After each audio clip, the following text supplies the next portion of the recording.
Welcome to the Deep Dive. We're here to help you get informed quickly.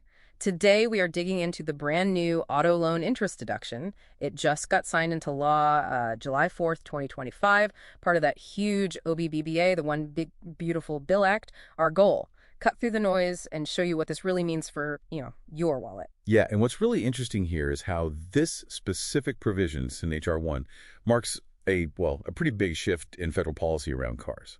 It's clearly set up to give some tax relief, but also push a very specific economic direction. Okay, so let's unpack that. First up, the big question, Yeah. how much can people actually deduct? And how long does this last? Right. So you deduct up to $10,000. That's $10,000 in qualifying auto loan interest each year. But, and this is key, it's temporary, only for tax years 2025, 2026, 2027, and 2028. Ah, okay, so 4 years. 4 years that it sunsets. It's gone. And who gets this? Is it like for everyone? Or are there limits? Not quite everyone, no. It's really aimed at middle-class families. For single folks, your modified adjusted gross income, your MAGI, needs to be $100,000 or less. That's for the full benefit. For married couples filing jointly, it's $200,000 or less. And if you earn more? Then it starts to phase out. It disappears completely if your ANGI is over $150,000 for singles or $250,000 for joint filers. Okay.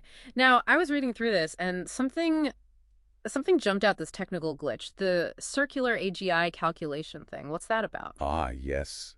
It's a bit of a tax code puzzle, isn't it? Basically, the deduction itself lowers your AGI. Right. But your eligibility, the phase out, is based on your AGI. So it loops back on itself. Exactly. It's circular. Now, we expect the IRS will issue guidance on this. Probably you'll calculate your MGI before taking this deduction and then see if you qualify based on that number. Right, that's to clarify. They will, but it shows you how complex these things get. Okay, but the good news you mentioned, it's an above-the-line deduction. What does that mean for people filing their taxes? Why is that good? Oh, it's huge. It means you can take this deduction even if you take the standard deduction. Yeah. And since most people take the standard deduction now, instead of itemizing, well, it makes this benefit available to a lot more taxpayers. Got it. That makes a big difference. Okay, what about the car itself? What kind qualifies? Any restrictions there? Yes, and this is probably the most significant part, policy-wise, the Made in America mandate. The vehicle's final assembly has to happen right here in the United States. Final assembly. Okay. Doesn't matter if it's gas, hybrid, electric, NACAN. The key is where it's put together. Yeah. It's a direct push for, domestic manufacturing. That feels like a real shift. Does that mean those clean vehicle credits, the ones from the Inflation Reduction Act, are they affected? They are. Big time. The OBBBA basically gets rid of them or speeds up their expiration. We're talking the new clean vehicle credit, the used one, the commercial one, even the refueling property credit. They're all phased out or repealed by this. Wow. So less focus on green tech specifically. And much more focus on U.S.-built vehicles, whatever kind they are. It's like a clear policy pivot. Less about the type of fuel, more about the location of the factory floor. Interesting. Any other rules about the vehicle itself? Yep. A couple more. It must be a new vehicle. No used cars qualify for this particular deduction. And it needs a gross vehicle weight rating, the GVWR, under 14,000 pounds. So standard cars, SUVs, light trucks. Also, it has to be interest on a proper secured auto loan, not just a personal loan you use for a car. And it excludes fleet sales, things like that. Right. Okay, so let's talk practical application. What if you're, say, a small business owner?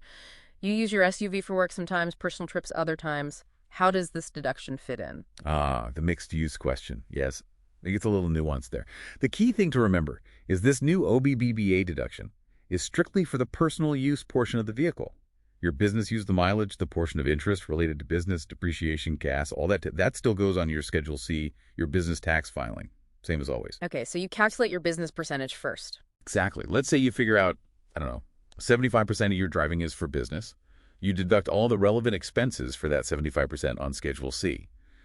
Then, the interest paid on the loan corresponding to the other 25%, the personal use part of that amount, could be eligible for this new $10,000 deduction limit. Assuming you meet the income limits and the car qualifies? Precisely. Yeah. You still need the U.S. assembly, the new vehicle status, and to be under the MBI threshold for that personal portion. Requires some careful record keeping then. Oh, definitely. Meticulous records are key. But it does potentially let you deduct interest on both the business and personal use of the same vehicle, just in different ways.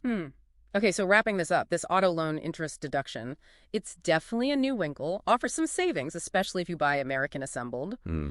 but also signals that bigger shift away from the previous green energy focus in vehicle policy. And this really brings up a bigger question for you, the listener. As the tax code keeps changing with huge bills like OBBBA, and remember, this bill also did other things, like making some older tax cuts permanent, changing spending on programs like Medicaid and SNP. How do all these moving pieces affect your own long-term financial plans, your decisions about big purchases, like a car? That's the real takeaway, isn't it? Keeping up isn't easy, but it's crucial. You have to constantly see how these legislative changes connect to your own situation. Keep digging, stay informed. That's always the best approach. We'll be back soon with another deep dive.